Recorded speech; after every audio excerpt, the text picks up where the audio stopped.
अस्सलाम वालेकुम दोस्तों। तकरीबन 2000 किलोमीटर मैंने गाड़ी चला ली है पिछले 2 दिन के अंदर।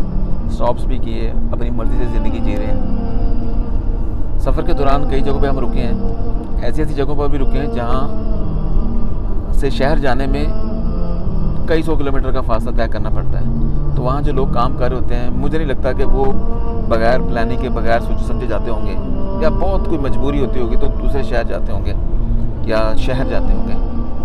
और वहाँ पे मैंने ज़्यादातर देखे हैं परदेसी लोग जो कि मुख्तलिफ गरीब मुल्कों से आके काम कर रहे होते हैं। और मैंने शक्लों से देखा, महसूस किया, ये खुशी से तो यहाँ पे आके काम नहीं कर रहे, कतन नहीं। या बंदा परदेश में आता है खुशी से तो नहीं आता।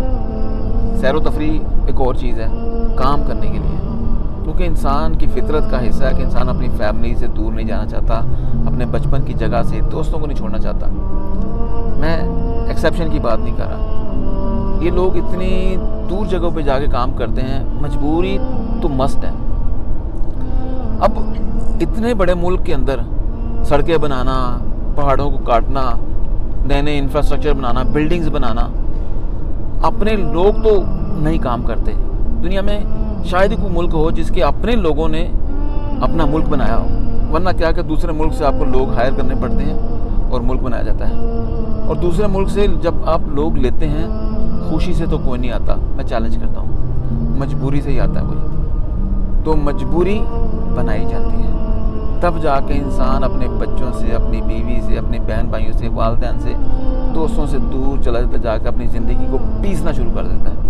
तो मैंने लोगों की शक्लों से देखा सफ़र के दौरान, और हमेशा देखता हूँ। मैं खुद एक परदेसी हूँ और अल्लाह का शुक्र है, खुशकिस्मत हूँ कि परदेश ने जगह बदली, तकदीर बदली। मेहनत करनी पड़ती है, नो डाउट, लेकिन बताने का मतलब है कि जब आप देखते हैं ना किसी शहर में बेहतरी आ रही है, तो उसके बदले में कहीं ना कहीं कुर्बानियाँ ज़रूर हो रही हैं। अगर एक मुल्क ऊपर जा रहा है, दूसरा मुल्क कहीं ना कहीं नीचे ज़रूर जा रहा है, क्योंकि उस मुल्क के लोग आके उस मुल्क को बना रहे होते हैं, दूसरे मुल्क को। ये मेरा तजज़िया है, ये मेरी सोच है, ये मैंने ऑब्ज़र्व किया है।